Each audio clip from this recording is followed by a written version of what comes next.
Well, hello everyone. Welcome to a new episode of our show, Tawhid, Spiritual Unity of the Three Principles.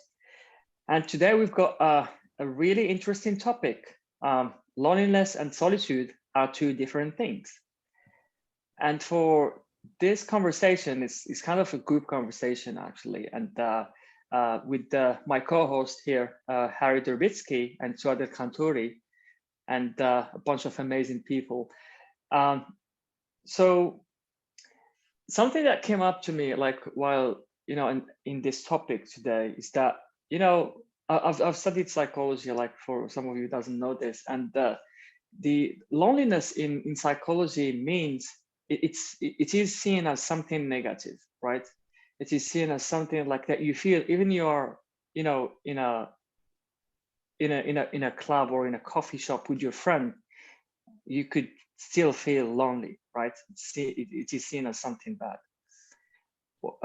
Whereas solitude is seen as something positive, right? It's seen as something that like you choose to be by yourself because that will help you to kind of, especially for spiritual people, it will help you to kind of be with yourself and see and turn inward and have, get in touch with that space within all of us where magic happens, right? Where we could see things clearer and just feel at peace and tranquility. And so I was looking forward actually to hear from all of you guys today. And yeah, I'm glad that Harry brought this topic up because it's I think it's of paramount importance to kind of learn more about that and not get stuck in the labels really. Like in the 3P community, we don't really get stuck on the labels because we know that it's just words that we use to describe something, but it's not like fixed. If someone is lonely, or it doesn't mean that there is something wrong with him, right? Or and the beauty of this understanding is that we could loosen our thoughts about the label we got attached to, or the label that was given to us by psychiatrists or psychologists, and just free ourselves from all of these stuff and just see for ourselves that these thoughts pass by and there is something deep within us that we could wake up to at any given moment, and that's hopeful. So I would love to hear what my co-host Harry has to say about this, and we'll pass it to you guys.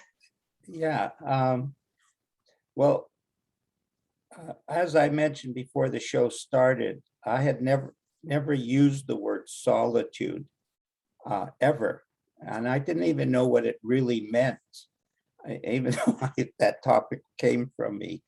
And so I researched it a little bit on the internet, and I just want to read this about solitude. It's a noun, it's a state or situation of being alone. Examples: she savored her few hours of freedom and solitude. Composers need solitude to work. What does solitude mean in the Bible or Quran?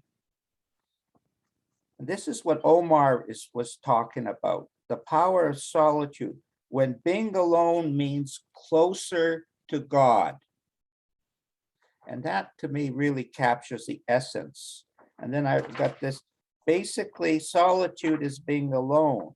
It is the absence of distractions like people, computers, schoolwork, television, cell phones, radio, etc. Example: when you are praying, you do it in solitude. That comes from my own mind. And so this closer to God, we know that there are times when we're quiet and idle and we feel distraught and lonely because we have a busy mind, personal mind. And then there are times when we're alone, when we're experiencing the deepest feelings possible within ourselves, because we feel in harmony with the oneness the universality of life. Hi, Suad, nice to join us. I just want to read this again, just the one phrase, because it will cue in a little bit to what you can talk about with the power of, what does solitude mean in the Bible or Quran? This, when being alone means closer to God. So that's what I'm defining as solitude. And loneliness, as Omar is talking about, is a psychological negative feeling, basically caused by a busy mind. And you feel lonely by being alone. And I just, with regards to loneliness, it brought a story to me that I was going to tell a little later, but I once met a psychiatrist in the swimming pool in my area, and he says the busiest time of the year is Christmas in the Christian world, Suad. And I said, gee, that's strange. That's supposed to be the most joyous, fulfilled, but that's when people feel the most alone because they don't have this social network and community and friends and so on. And they also feel like they're missing out in life and so on. And so he says, loneliness is the biggest problem in the world when there are these holidays and different things like that.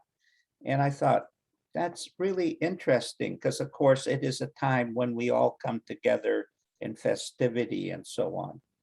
And then recently, I'm getting kind of distracted, but I'm trying to bring it together. I read this book, Tale of a Boon Wife, about a Muslim woman who was of the upper class, the bliss people, and then married down into the lower class, the boon people, and the unbelievable being alone, and her family, her culture, her beliefs bombarded her. And she showed such great inner strength of loving her incredibly beautiful boon husband.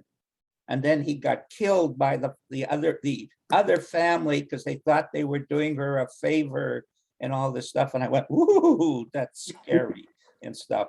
And I could just feel what she would feel, in this conflict that we have in the world and sometimes within the Muslim community. And Suad, one of the things that really scared me, it really, really scared me, was how they use the Quran. They take a little piece, misconcept it, and then use it to kill someone or to hurt someone or to do something. And I'm going, oh, woo, that's scary how they put a religious tone upon it, but it brings an alone feeling. But in solitude, you have that connection, that three principles that Sid points to. It's inside, it's spiritual. And so I love the word solitude, just love it. And I want more of it. So Suad, I'm just passing it over to you. I said I had a mouthful to say, I guess, yeah. Yeah, sorry, I had this problem of electricity, but now I'm just, connecting with my phone. So sorry if the sound or my voice is not clear. It's fine. So, it's fine. Okay, so solitude and loneliness are two sides. They are two different things, as you said, Harry. Solitude is a choice. Solitude is a state of mind, it's a state of being. We choose to be with ourselves. We choose to go through our mind and go deep and know our thinking. So it's state of being from a high level of consciousness, I think. Loneliness, it's something that we have been programmed in our mind that loneliness is something bad. there is loneliness, social loneliness, there is emotional loneliness, there is chronic loneliness, and there is situational loneliness. You mentioned that, in this time in Christian culture, they feel situational loneliness plus emotional loneliness. But in Islam, yes, we have this same paradigm, same programming. When we are not with our families, or when we are ill or sick, or when we feel abandoned by our kids or family, we feel loneliness. We feel that we are alone. And this is its state of low level of consciousness. We are sitting with our shadow, with our thinking that we cannot get along with. And we have all this kind of thinking that maybe it's bothering us, yes. Because we are not in the present moment. We are always in the past or being scared from the future. That's why we are scared from our loneliness. But as you said, Harry, solitude, I love solitude too. Solitude when you are with your own thinking from another level of consciousness. And in Islam, solitude is something good. To be in solitude is to be with Allah, is to be with God. I heard some noise here. Okay. So solitude is when we are with Allah, with God, in our prayer, in our meditation, or when we are just asking for something. Solitude is always puts us in this high level of consciousness that we are not alone. There is the whole universe within us and with us. So it's interesting. It's not only being, as it's defined as being alone, it's also with Allah. Yes. So now when we are with Allah, we don't feel alone. We love this kind of state of being of solitude because we feel that we are with Him and He is with us. So people who remember Allah a lot, like with dhikr, they don't feel alone. They love this solitude. Even if somebody can you explain dhikr? Can you just explain dhikr to people who doesn't know what that is? Yeah. And when we say Allah, people, it's infinite intelligence, God, wherever you want to label it, just call yes. it Allah. Yeah. Clarify this for people. Dhikr is when you remember yourself with this existence, with this high power, with this divine intelligence. You always remember yourself. You remember yourself that there is something beyond you, that there is something within you and with you. And we ask for forgiveness. We just, remembering ourselves that He's one, and we are with Him in this oneness, with our uniqueness. This is dhikr. So some people, when they are in this state of dhikr, even their kids, if they knock their doors, they just tell them, go away. I'm remembering my God. I'm remembering Allah. So they love this state of solitude. This is how solitude in Islam should be seen and should be approached. We should be happy to be in solitude. But, going in the busy life and going with the misunderstanding of Islam, especially, the understanding of Islam is messed up, in my opinion. Some people, they don't understand Islam as it should be. And solitude for them, it's loneliness. And they are sad when their kids leave them, when they are not working, when they don't have money, when they are in their busy daily life. But once you go back, or maybe just because what I've heard, when they're divorced and are forced, when the onslaught of the way men think and the way the community thinks really makes them feel isolated. Yeah, when they are in the busy, with their mind is busy, and when they are with the busy thoughts. When they think, some of it, it's not only just thoughts, some of it is oppressive. Yes, you're right, Harry. Yeah.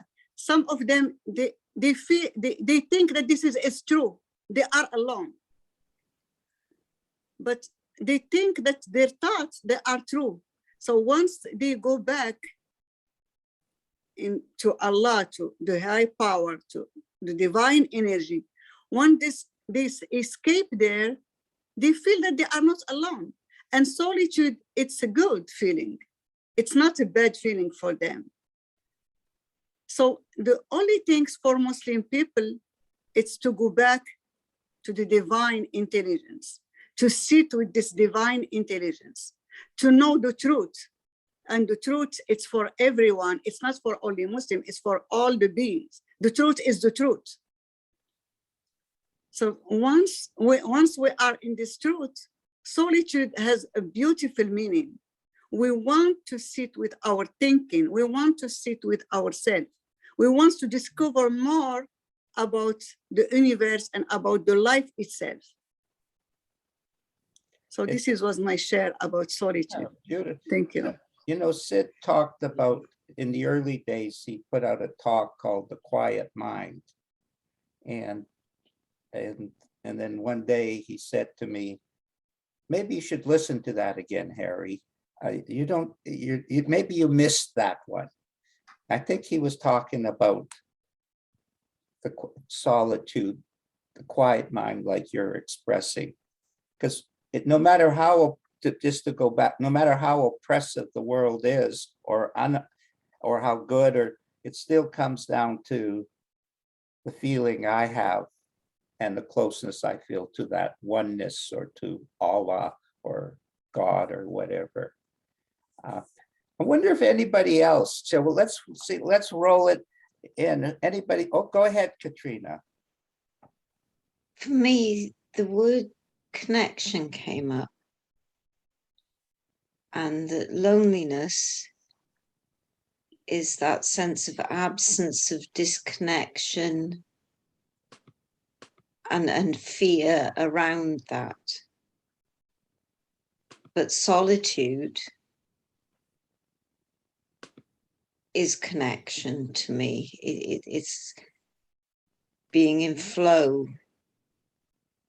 and you can't feel alone in solitude because you are connected. That is my experience of the two different senses. That's a nice definition. Unplugged, plugged, or connected, disconnected. I like Yes, that. and Yeah, beautiful, beautiful. Loneliness can take place in a room full of people. Recording in progress. Oh, God. Got some echo.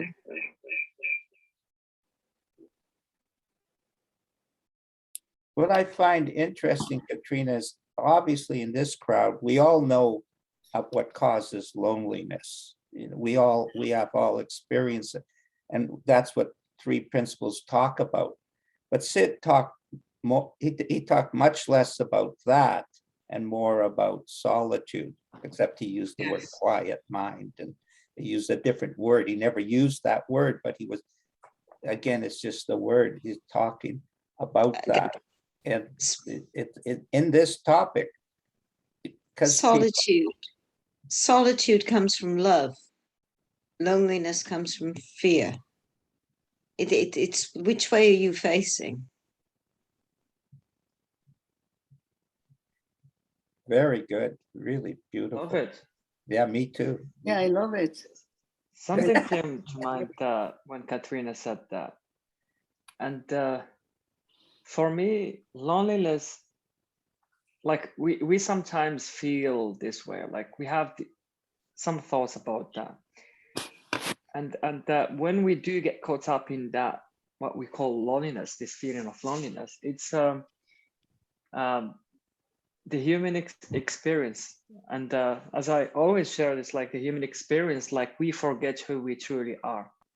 And even the Arabic word of human being is insan, which comes from forgetfulness, comes from nisyan, which is forgetfulness. And so when we feel lonely, sometimes we are in the illusion. We are in the state of forgetfulness.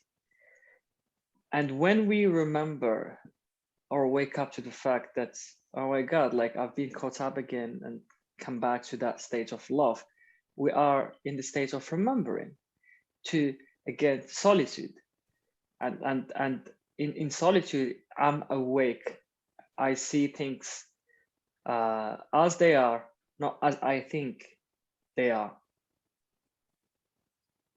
Yes. What comes up for me as you said that, Omar, was that the forgetting is a gift, because if we don't forget, how would we appreciate being in that state of connection? Yeah. Yeah. Yeah, we learn that without others, our life doesn't have any sense. And because we need to compare, to measure, and to complain, so we need others in our life.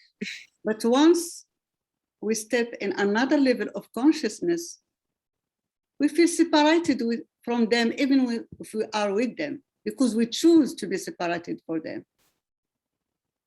We feel our uniqueness in this whole oneness. And this is the beauty of choosing solitude. As long as there's oneness, we can see the duality of life. Without oneness, we're lost in the duality of life. That's, as Sid said, there's seeing and seeing, you know, with that. And it's interesting. I now realize when he was saying that, we can only see when we're in solitude, and we only pretend to see when we're in Oneness. loneliness or what. Yeah. And of course, as you correctly said, both Katrina and Suad, with the duality, you can feel this contraction and expansion as it is, as it really is, not how we pretend to describe it. And without, so both help, but I guess I would say solitude is our natural state of being, and loneliness is to use your word, a human condition that we have with the illusion of thought. Yes. I love what you said, Harry, just now. You said contraction and expansion. Is that what you said? Yes. Right. And I see, like when you did this, I just something came up to me, like the like having all these experiences, right, thrown at us, and getting caught up in one or two and making meaning out of them, and this and that. But if we just stay there and witnessing those experiences and flowing with them, that's a game changer. Harry knows I love this word. That's a game changer, because we avoid a lot of suffering, right? And if I think that, oh my God, like I have no friends and I'm lonely, and I have this loneliness thoughts, and I keep engaging with them, I just bring myself to a lower level of consciousness, and that brings more suffering, right? And so the more we see through these thinking, we're more likely to stay in that state of remembering, or solitude, and just enjoy life from there, because it's such a beautiful life when we are in that state.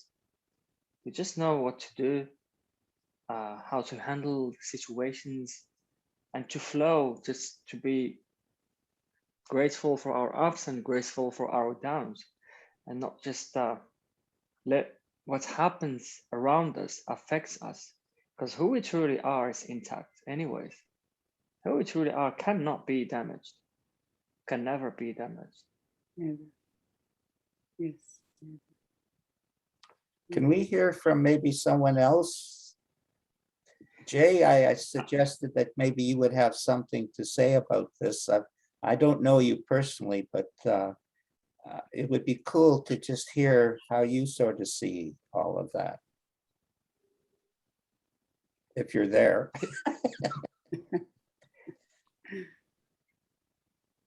I think she's not there. Maybe Alia, would you like to share something? If you're still here. I'm going to take it a little different then, unless somebody has someone to say something. Just Yeah.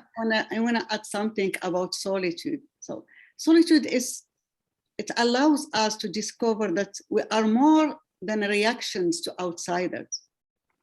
We are a state of mind that can have its own reactions within. Our own reactions within ourselves, without needing other people to feel this reaction. We go beyond all that and we feel in harmony within the self, in harmony with our own thinking, with our thoughts. So solitude is a choice. As you said, Harry, in the beginning, I love to be in solitude.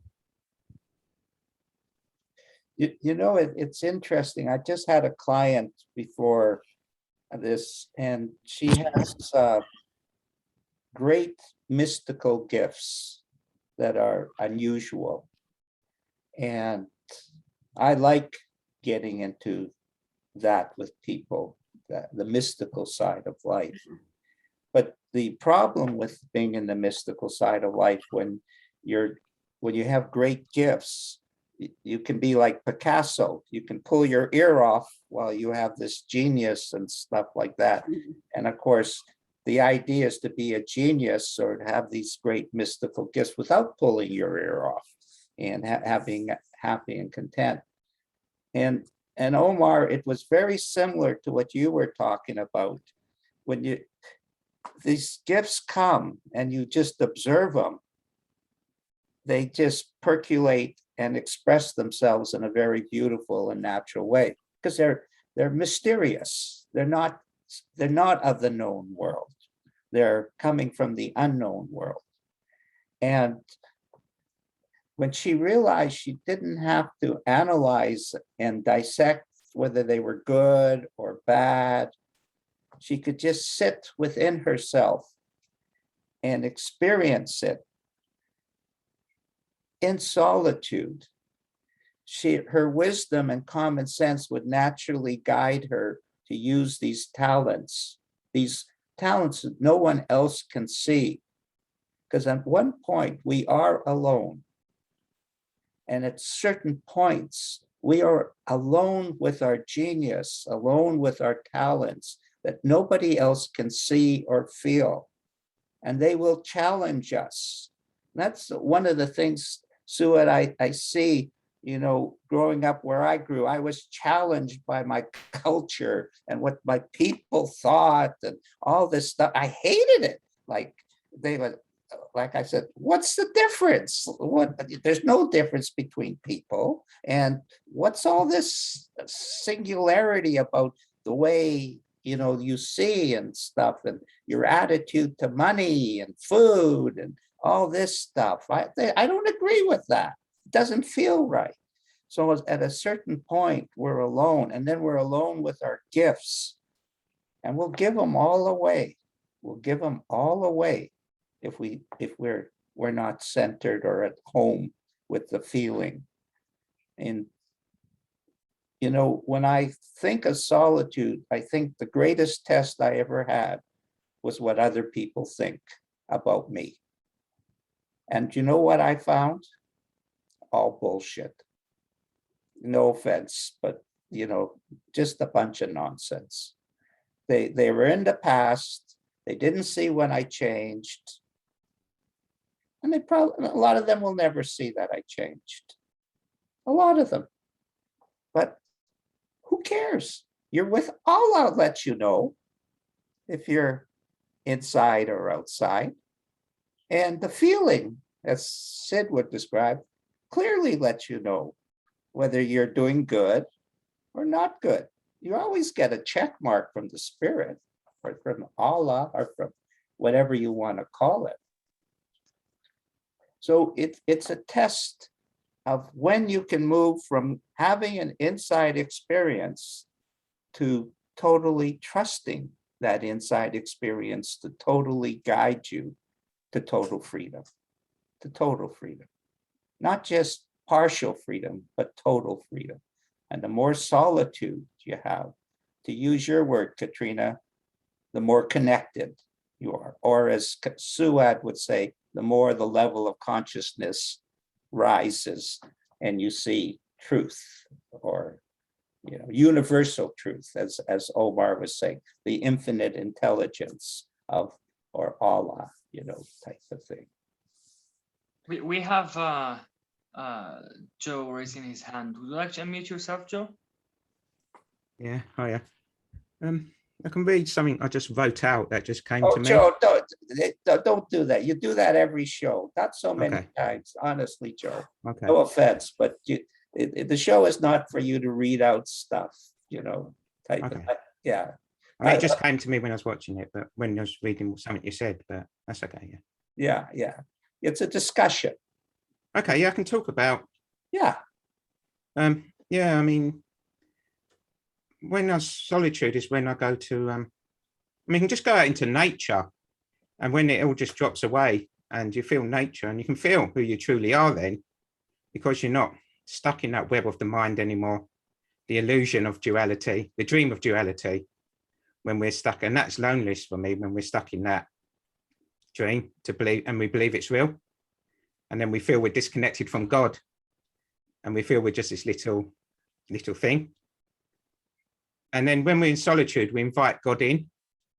And that is when we find the unconditional love of who we truly are. And to just go out into nature and be on my own is, for me, solitude. And then I feel that connection with everything. And so it's a gift, isn't it, really, to be solitude, to be away from the noise of society, the chaos, and to be in that peacefulness, the peacefulness of nature and the peacefulness of our real self, our true self. And I like how, because Jesus went out into the desert for 40 days, didn't he, to be on his own when he had his enlightenment. And also the yogi masters will go into the Himalayas. And then that's how we know God, isn't it? That's how we know thyself. That's beautiful, Joe. That's what it's about. Beautiful. It's beautiful, yeah. Yeah, it's beautiful. Harry, Harry, I found like it's interesting doing the show with Harry, because your ego really get tested with Harry, because he comes across as harsh, but he's so nice and he doesn't mean any, like he doesn't mean to offend. Like, I just want to share this briefly. This has nothing to do with the topic, but I think it's really interesting. It's really good to kind of know that that our ego is just what we think about ourselves, our self-image, and that's not who we truly are, right? And so if I get offended by Harry saying something, that means I'm still attached to my ego. And so it happened to me with Harry at the beginning, and I just saw that Harry just pointed at something, and he didn't mean anything. Like, he didn't mean to offend me, but I got offended because the way I took it. And so, yeah, I like once in a while, Harry tests my ego, and that's really good, because it just reminds me of, that I'm not that. That I'm not that, and I shouldn't be offended by Harry or anyone, really. So I just wanted to share this, and thank you, Joe, for sharing what you shared. I just love it. So, and Omar, this is the beauty of being with wise people, as Harry, is to know your own thinking and to know your own self, and to sit with your shadow and to deal with it. And this is the beauty of talking with other people who are in the path for a long time, to learn from them and to follow them. And we should be grateful for some people who just, lead us to the path, so we can shed more of our ego and to go lighter in the path. Did you just say following? Yes, Maybe I will following. follow him on Instagram or something. But this is something interesting that you brought to it, because I just had a conversation in a podcast that I just recorded with 𝐿𝐵 Jones. I don't know if you've heard of her, but she's doing this codependency and narcissistic abuse. She's tackling these kind of problems, and we talked about. I just had this question in moments about following Sydney Banks and following these big names in the community that that being taught by Sydney Banks, and because like at the beginning I was so confused and I didn't get like this understanding until I stopped following everyone and I start listening to my true self, right? And I still get caught up in his like, oh, I love this guy, what he said. It's not about what he said or what she said. It's about, it's about him actually like just showing me this side that I forgot that I have within me, right? And that's completely different. Because if I think that I need that person to feel good, that doesn't make sense, right? And we know that our feelings and this goodness is already within us. It's up for grabs at any given moment when we engage less with our thinking about stuff. Yes, you're right. It's not following the person, it's following the path. The path is beautiful to follow, to know yes. your thinking, to know that there is many level of consciousness and to rise your consciousness. This is the beauty of following. And this is the beauty of being in solitude with this kind of thinking. When you sit in solitude with this kind of thinking, you discover yourself more and you discover your level of consciousness more. And now you connect.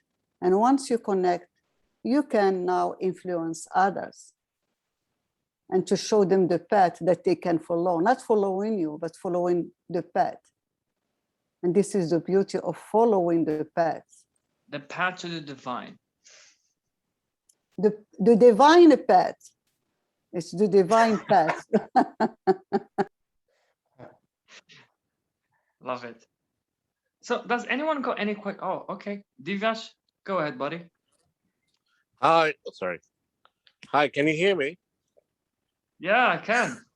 All right, hi. Divyesh. Anyway, back to the topic of solitude and loneliness. And if I were to do a quick inventory of my background, of my feelings regarding this, is that I have a natural tendency to isolate many a time.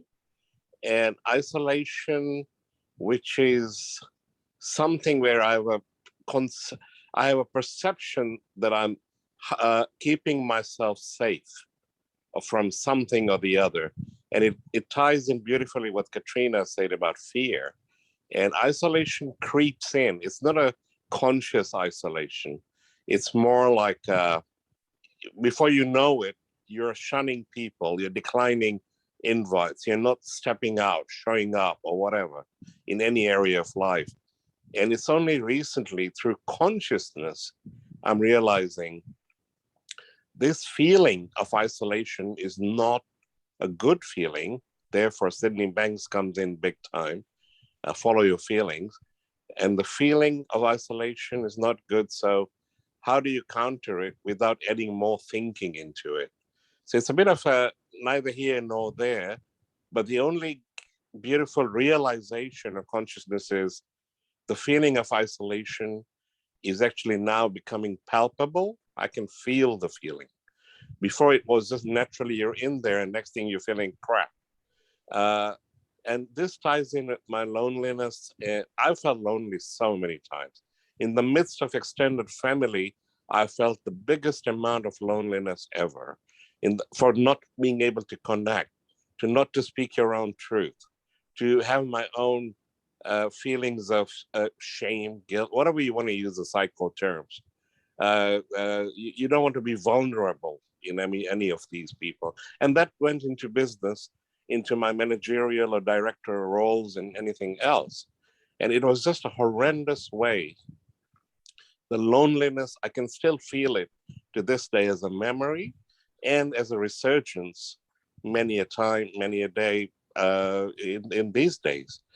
But the one realization which is slowly trying to come up, and this is the God-given one, which you are talking about. I mean, I'm not, the word God I'm using, let's call source or wisdom. It's a solitude is an energizing factor. It's an energy. It's a feeling of rejuvenation. It's a feeling of entering when I'm in solitude with a book I love, or something,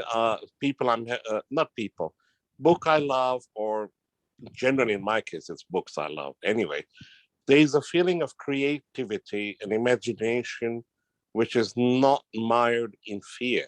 There's something else, and it's good. It's only now I can tell a difference in the feeling of solitude and loneliness, and they somehow play out in that tendency, the habitual way I isolate. It's all a realization little by little, but it's a good realization. But I'm not afraid of solitude, but as a human, I don't want to go into isolation and loneliness. Thanks. You know, when you were talking, Divyesh, what came to me was when you're in solitude, gratitude is naturally felt. And when you're out of solitude, you pretend, you express gratitude with words, but it's not the same thing as it just comes from within your source of who you are. And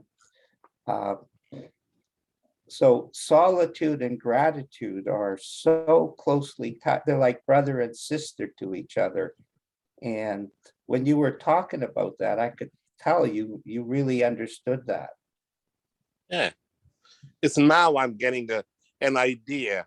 And you know, anything with 3 principles, Sydney Banks, and all this, it takes its own time for the insights. I'm not saying of course, I would love to go looking for insights and find them, but that involves more thinking or something or the other. And it's a realization, and being in good company with you, Harry, Omar, Suad, and Katrina, Joe, and all the people, at least I'm familiar. The company brings out that reflective nature of solitude. It brings out the gratitude of being here. And it ties in beautifully with Omar was saying that I can listen to all the Dickens and Michaels and Elsie and everyone, but their role in that listening is uncovering and discarding the camouflage within me, the light within me, the wisdom within me. So it's not like I say, oh, I want him, I want his bearing, I want his way of thinking.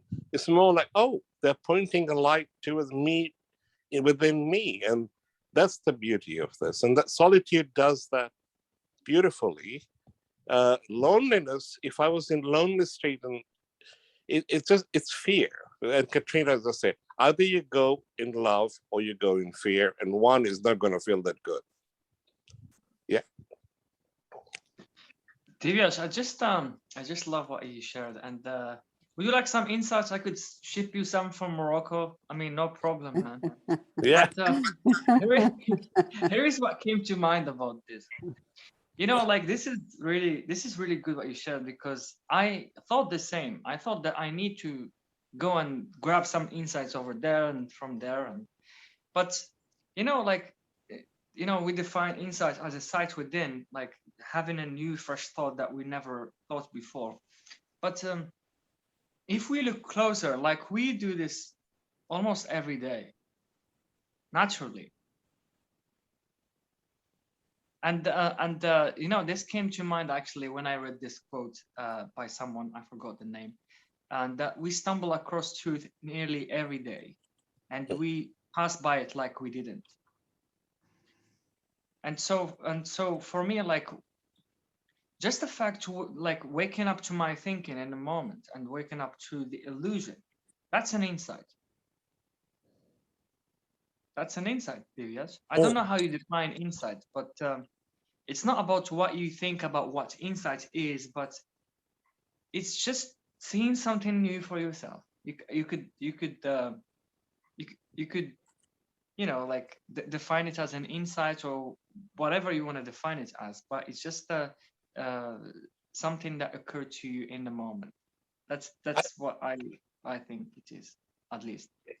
Can I add it just quickly? Yeah. Thank you for that, Omar. Yeah, I had the misconception insights are mind-blowing storms which shake you up and you become a better person, or enlightened or The enlivened. lights, and you can see the lights. Yeah. You know.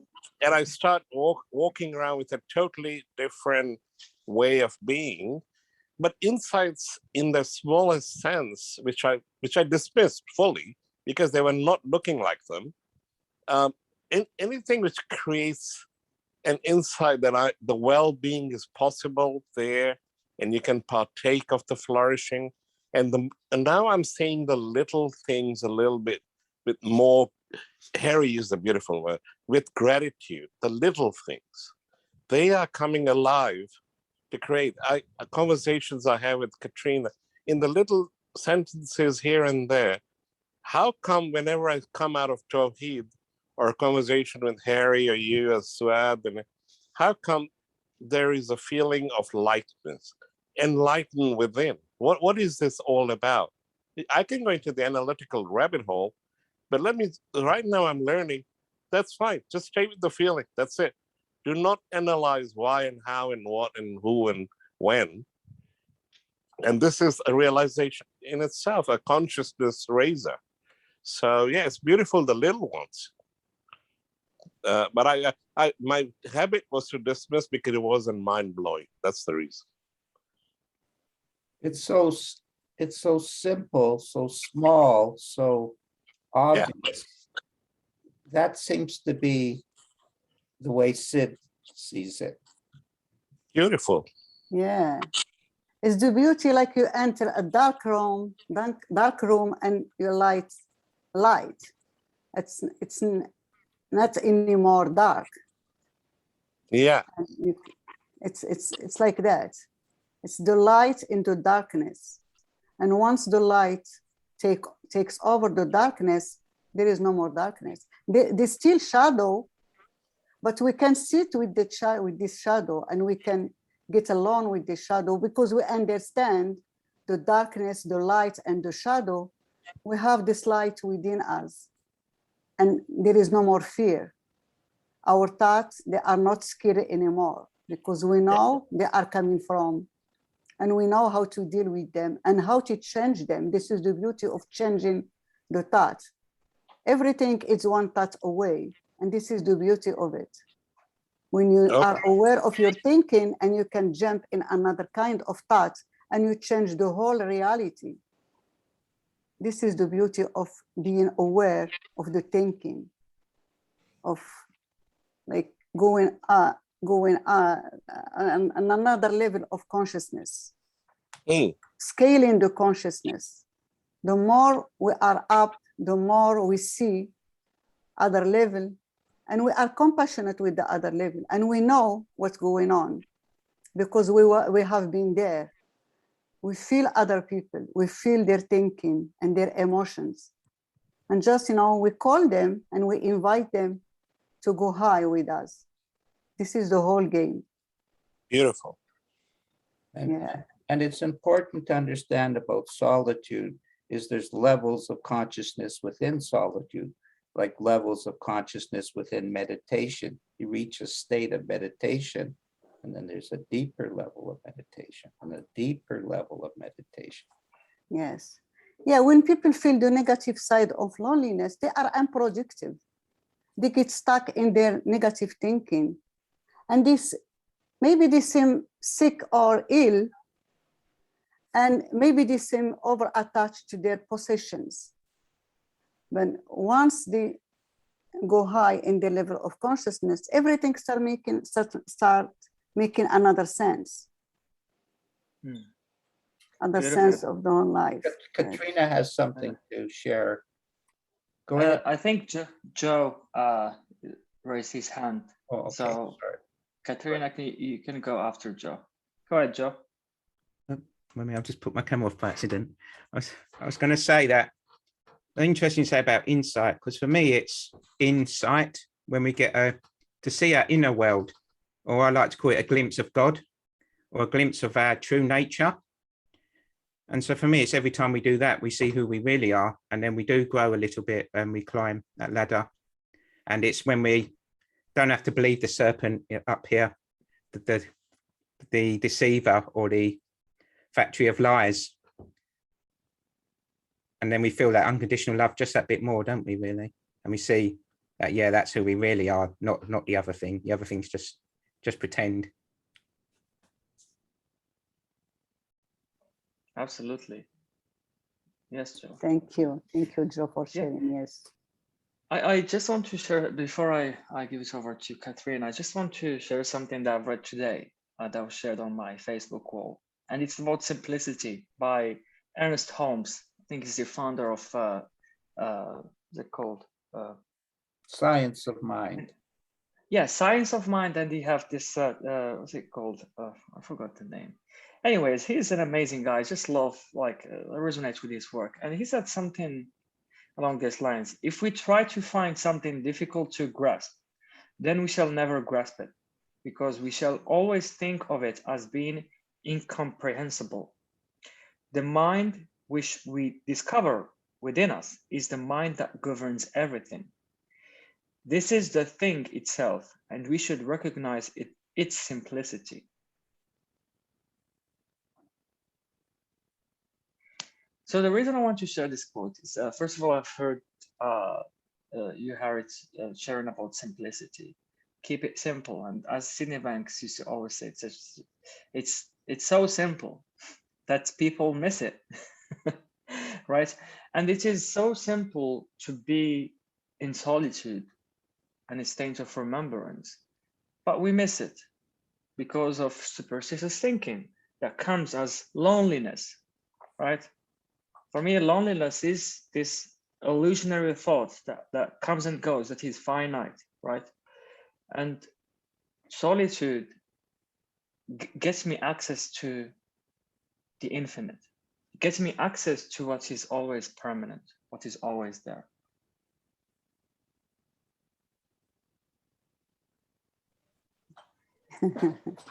Yeah. Well, the misunderstanding between solitude and loneliness, that's what gives the whole illusion about sitting with the self, is the understanding. Right. Katharina, would you like to unmute yourself? Yes, something came to me while Suad was talking, and I'm not sure how directly it fits in, but Suad mentioned shadows and light. And I saw that the shadow, if we're facing light, we can't see the shadow. We can only see the shadow if we have our back to the light, because it's us that's blocking the light. And that us that's blocking the light is only a thought. That's a thought construct. Because we are not the thing that's causing the block in the light. We are the light.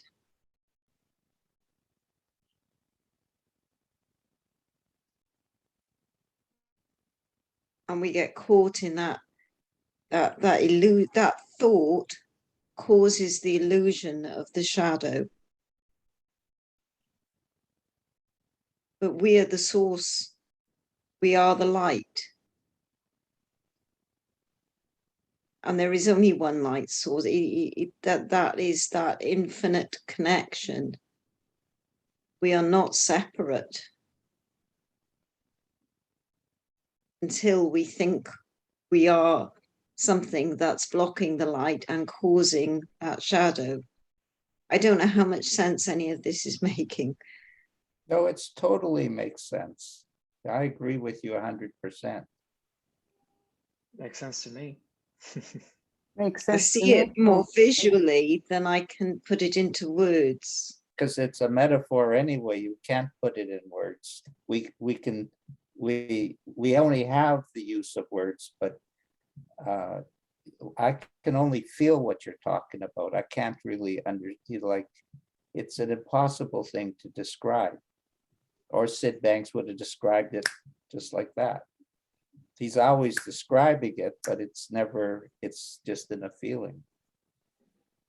Yeah, it's beyond the intellect. Yeah, that's what I was trying to say, Suad. It's beyond, Yes. it's beyond my intellect for sure. The words themselves are shadows. Yeah.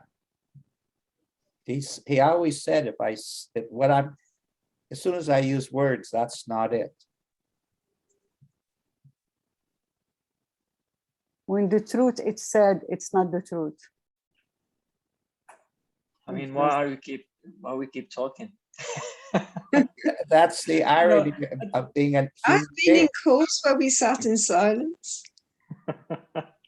You know, like I enjoyed that silence that came after I shared about silence, about simplicity. Sorry. You know, this reminds me of this famous Burmese quote that I love a lot, about language of God is silence. All else is poor translation. We are just doing our best to convey something that cannot be conceived with our minds, with our intellect. Yeah. But once it is heard, beyond intellect, it makes the simplest sense. I mean, the first time I've heard about this understanding, and Dr. Keith said something, I didn't even get what he was talking about. I thought I knew, but I didn't. And so when I listened from a blank slate and I just let it, you know, wash over me and sink in, I just felt good. I didn't know why, but I knew that it has something to do with what this guy was talking about. And that put me in such a beautiful feeling that made me, you know, get curious about this direction, about these three principles, about the inside out understanding. And I'm just blessed to, you know, to take this path, because it just brought me closer to Allah, to, you know, this infinite intelligence behind life. It's just making my eyes shine and my heart beats without me trying to do it. And what makes my bruises heal without me trying to please heal. Just amazing. You know, I love one of the feelings you expressed. Everyone who has a religious background, whether it's Christian or Muslim or Jewish or whatever, and they embrace the three principles, it brings a life to that world that's expressed, because really the three principles are who we are, and being Muslim is an expression of a deep expression, I will say, of the truth. And it's so wonderful to hear, Omar, how that feeling of you have become a better Muslim because you have embraced the three principles. They didn't force you to be a three principle light, or whatever that, that word is. It actually just added clarity to what Allah was talking about, what the Quran is talking about, rather than forcing you to pick one or the other. And I just have noticed that with all the people who have had a religious background of one sort or another, that it has fueled that. And what I noticed as well is, which I really have appreciated, is in the Muslim community, because it is a spiritually based religion, it has brought out a deeper, richer feeling of what Allah was pointing towards in a spiritual sense. And that's really, really beautiful. And to bring it back to what Katrina was talking about with words and what we were just talking, the way Sid talked about one time, thought is neutral, but the contents of the thought, that's where free will and comes into, and what we put into the contents. And he said at a point that should be pure too, because thought, being a neutral, pure messenger of Allah or God or whatever, or mind, I guess is the word we use here. The contents is the role we put in. So Katrina, when you're using those words, it's a sacred word that you're using and describing in the content of it. And when Omar is talking about the way he described his feeling towards what he felt, the gratitude, that was the content as well. And you could see you can't separate the content and the word and the thought. They're all different dimensions of the same thing, the same spirit, the same feeling that Omar has inside him about his religion. Harry, I just want to actually add to this my experience with my clients, and one of my clients, Ikra, she's been to one of our shows, and she sent me this message, and she sent me this message saying that I think I've shared it on Facebook. She shared with me that she didn't know that her relationship with Allah wasn't that not good. I don't want to say good, it's not that, but she didn't know that she thought that this is it, like, okay, I'm praying, I'm doing all these good things, like when she came across this understanding and we worked together, she kind of saw that, oh my God, there is a deeper level to this. I feel that even more, and that, just put her in a path to kind of drop some certain behaviors that wasn't useful to her. Like last time she told me that, is it okay if I'm not upset because my friend did this to me? And I told her, like, of course it's okay, it's normal. Like, what's not normal is to get upset about your friends not inviting you out with them, and that was the case.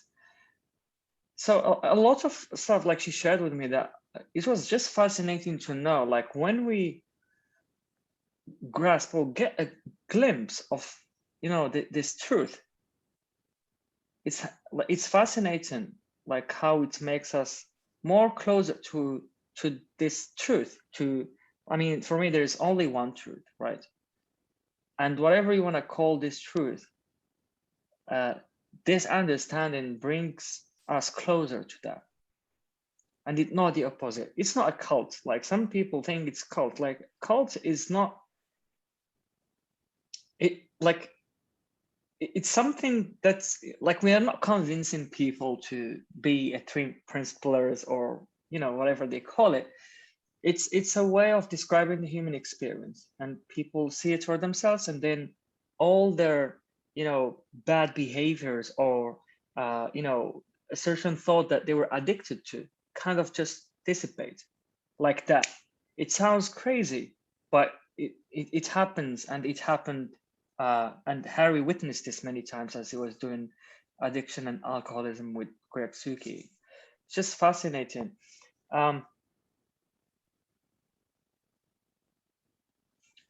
Yeah, I was going with somewhere with this, but Well, yeah, I lost a little bit. you picked the key element of solitude, because as a coach, you have to, without that, you have to have solitude or you got nothing. And you pointed out to the solitude of the moment, or what we call the healing of the moment, the space, the feeling. When that feeling comes in, this is all I know, guys, about healing. Honestly, all I know.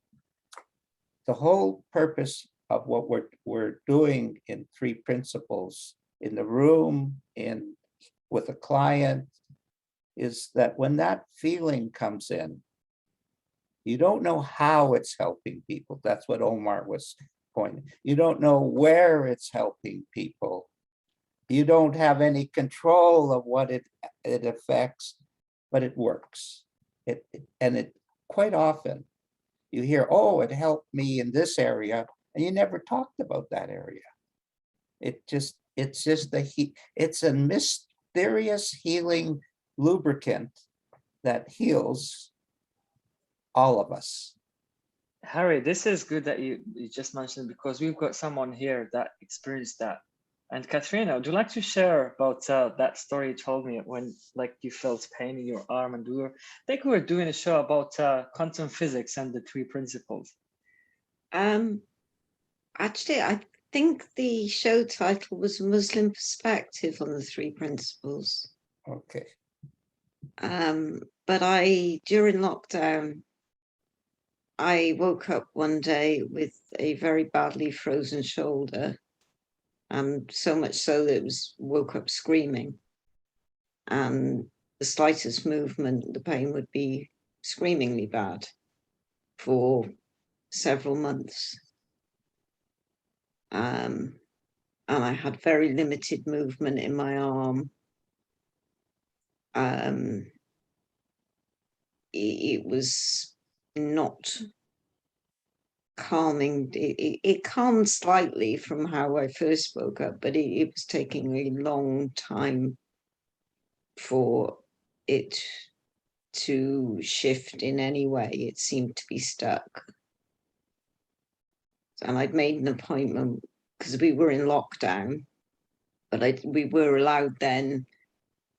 Some things opened up, and I made an appointment with a physio. And I was due the appointment with the physio the following day from the call. But anyway, I came on the call, and I was really, I just was I just listened. I was just enjoying listening and that sense of connection and total curiosity. I dropped me. I knew very little about the subject, so I had very little thinking about it. I was just curious and enjoying the call. And that night, I slept beautifully. I did not wake up screaming throughout the night with the pain in my arm. And I woke up in the morning, and I had significantly improved movement and decreased pain in my arm. And by the time I saw the physio, I had to explain, but it wasn't like this yesterday, and it hasn't been like this for months. This is because I was on this call and I remembered who I am, who we are. And it took me to the healing space.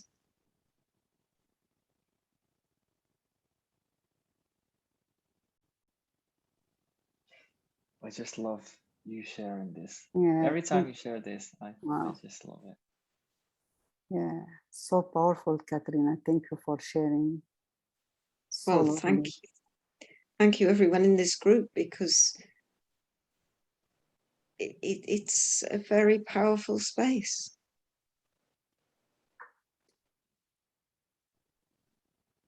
Yeah, it comes to our discussion today. It's solitude. It's sitting with the self and knowing who we are. And just now, drifting in that space of healing, because we know who we are. We are beyond our thoughts. We are beyond our thinking. We are something else. We are a pure consciousness, living, interacting, and being one with the big mind. Once we drift in that new understanding, in this understanding, I'm not going to call it new because it has been there since we are in this earth. Since the beginning, we are thought, consciousness, and mind. That's all. Beginning of the beginning. This is who we are. This is our truth. We make our reality through our thought and our thinking based on our level of consciousness, and we take everything from the mind. This is all. But we have been taught something else. And this is the whole misery of all human beings. It's the misunderstanding of our truth. But once we go back to our truth, everything starts making sense. The healing is there, mental health is there, physical health is there, because this is still there. The home base is always there. Just the layers that cover this home base that bring us far away from our home base. But once we know, loneliness. Yes, loneliness. But once we go back to our home base, we find everything. Mental health, physical health, even the financial health is there, because everything is here with us in this earth. Just knowing who we are thought, consciousness, and mind. And thank you, Katrina. Thank you one more time for sharing.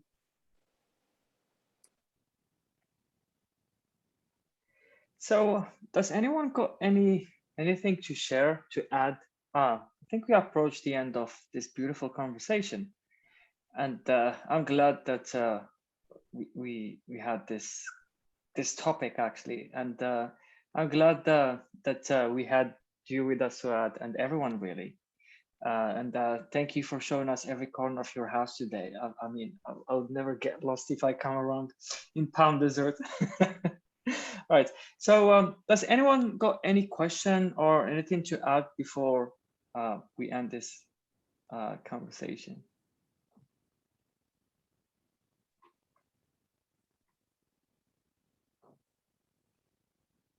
You come around my house because Edison cut the electricity, so I go wrong. I know. Thanks to Edison. Sharon, would you like to share something? I mean, it's been a while. I knew it's Harry didn't make me, so you had to. I'm laughing because I've heard so many different things, and I was beginning like, I love solitude, love it, and then after Divesh talked, I went, oh, isolation.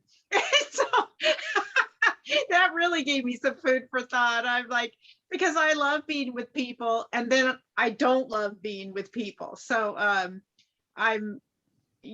it's because I haven't experienced loneliness, and I spent so much of my life thinking I was lonely, and because I was always looking for a partner, and then finally it's been 8 years I have a partner, and now it's like, can't you go somewhere? I want to be by myself.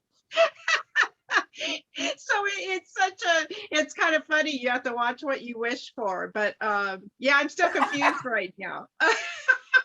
Because now I'm like, please go, bye.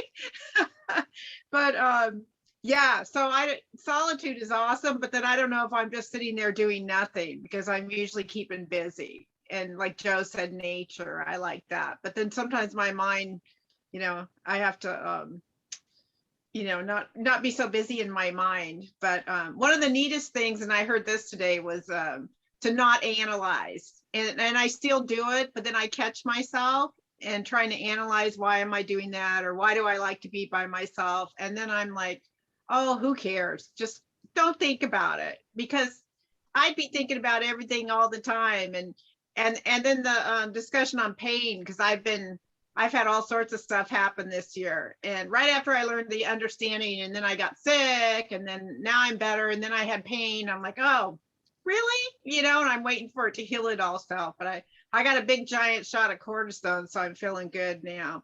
So that wasn't a natural healing, but I'm definitely in better spirits. But yeah, so I don't want to analyze, but after this is over, I am going to think about all the things that people said, because I've learned a lot, got a lot of new perspectives on everything. You bring That's up pondering. I have a point that, like, you bring up a really important point. Solitude is not something you do when you're alone. It's a way of life. I feel like solitude is growing in my activities. It just makes my decisions making easier and easier and easier, because I'm not analyzing. I'm respecting the power of solitude. And I use the word, it allows my intuition to be heard. That's solitude, because in the day-to-day activities, Sid was not emphasizing just go on holiday and have a good time in Hawaii.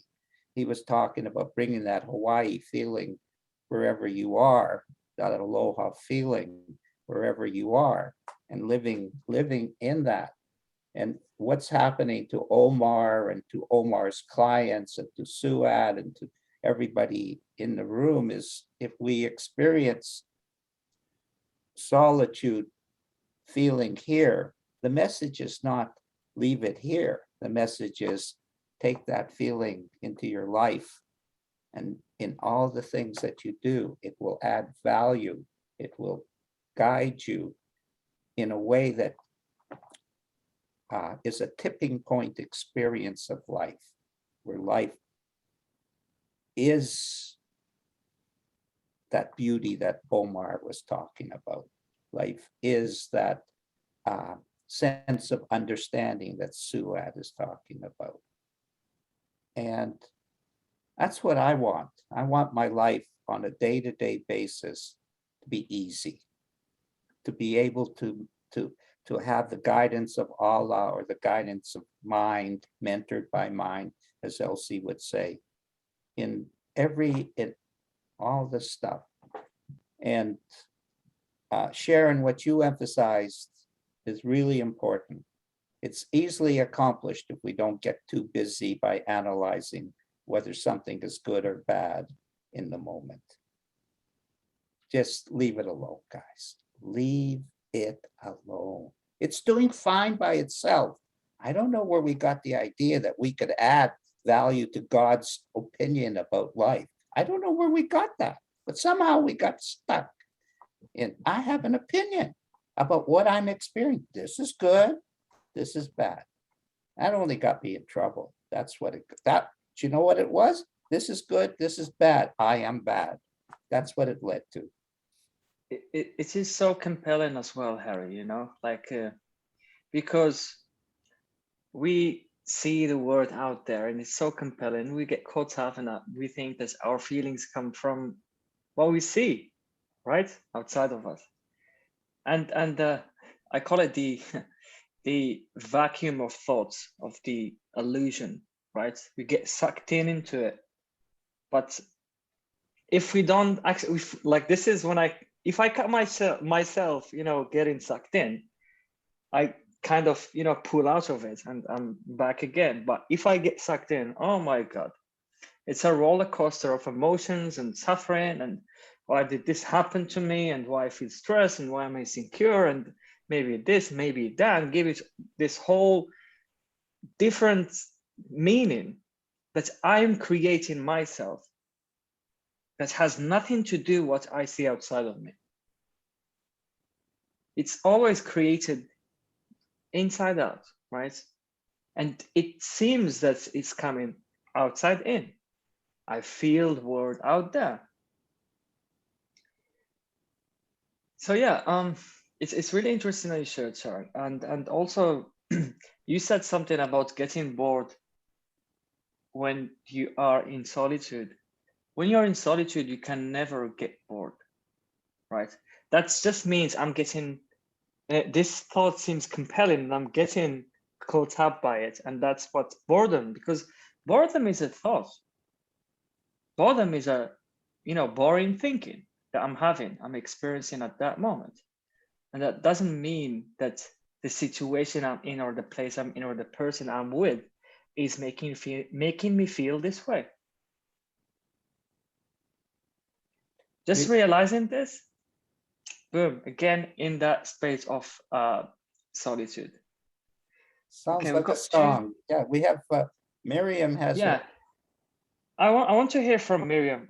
We've never heard from her. So Joe, you will go next. Sorry about that, buddy. Okay, Miriam, go ahead. Hi guys, I just want to share Hi. something quickly. I really agree with Harry. Solitude, for me, in my opinion, is really connection. Is when you're connected with your individuality and uniqueness inside, and that brings you.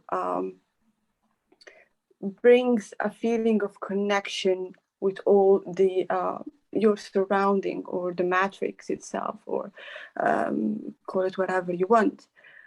I think though that you can be in solitude even when you're with your parents or with your friends or whatever, because as Harry said, it's an experience. It's an experience of the self. It's an experience of the soul.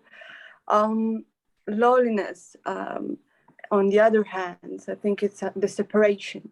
So when you're separated from the source, you're immediately, how can I say it, projecting or identifying something else that is not yours, and it's not you.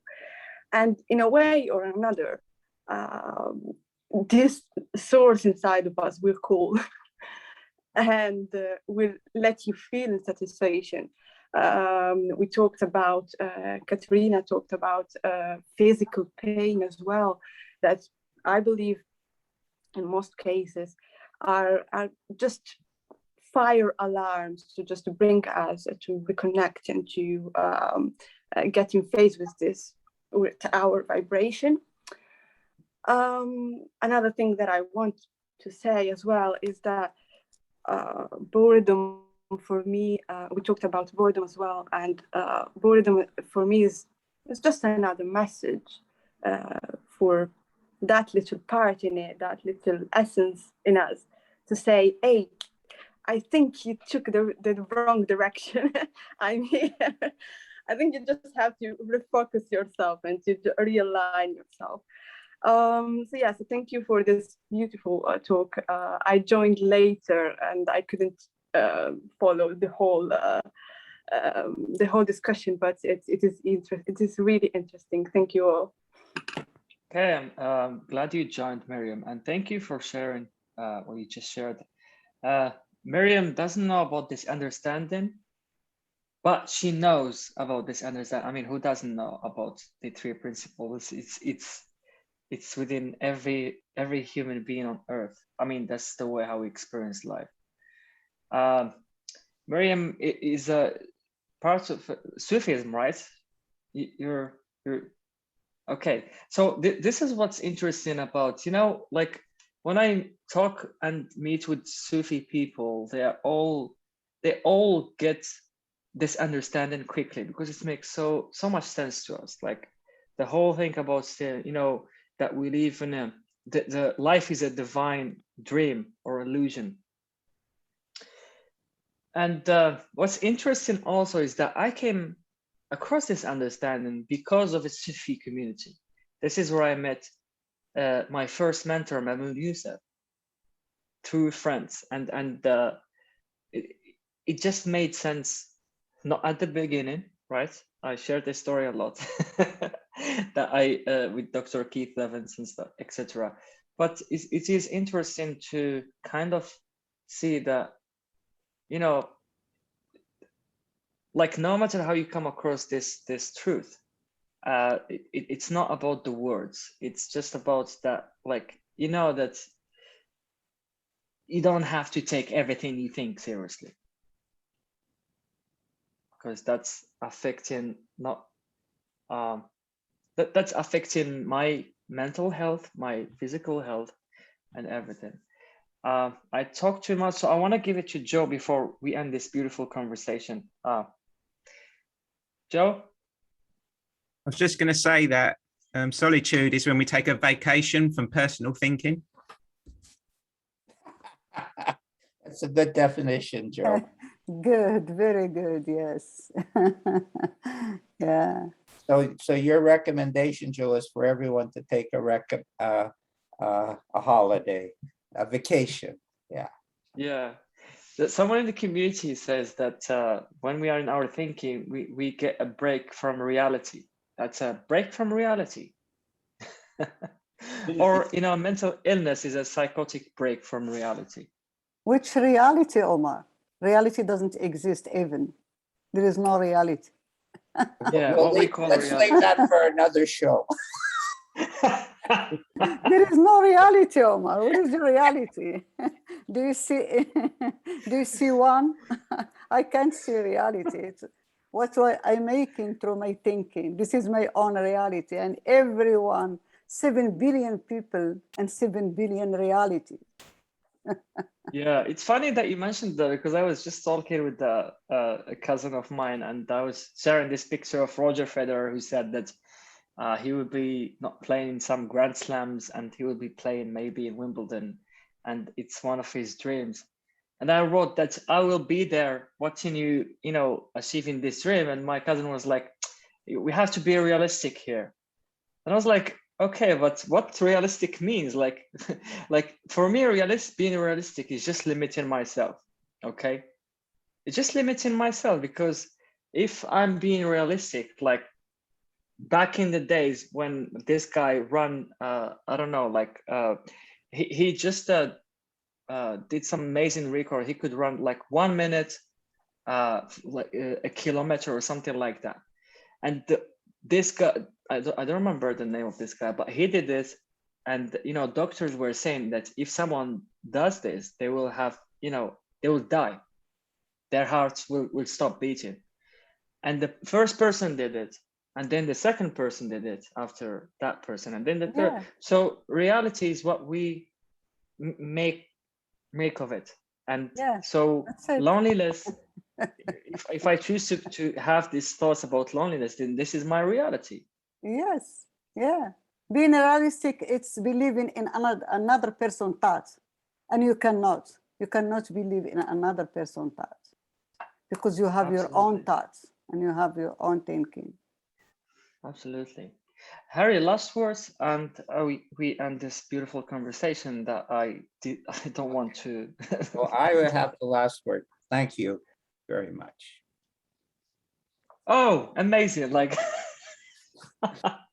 this is the best this is the best ending ever. So thank you everyone for, you know, showing up and just being as amazing as you are as always. Thank you for my co-host Harry Dervitsky, and to Suad Al-Kanturi, who came and joined us and will be with us. In general, And in yeah. group discussions and other types of meeting. Next week, sorry, Omar. In 2 weeks, we have teaching to the Muslim community through the 3 principles with Krista Campsell, and Suad, you come on the panel as a grandmother for that one, please. Okay. You know, you'll represent the senior class. Okay. That would be your reality, Suad. That's right. That's right. And I'm making it, and it's my reality, and I love it. so hopefully we'll have 5 or 6 Muslim women talking about this sort of like a panel discussion. And it's part 2. We did it last year in December, so it's a year passing. And Krista Campsell was very, very beautiful within it. But the flavor of the two, the 3P and Muslim flavor together. That's what I love. I love that. And with that being said, thank you everyone again, and see you in 2 weeks. Thank you. Thank you, everyone. Thank you, everyone.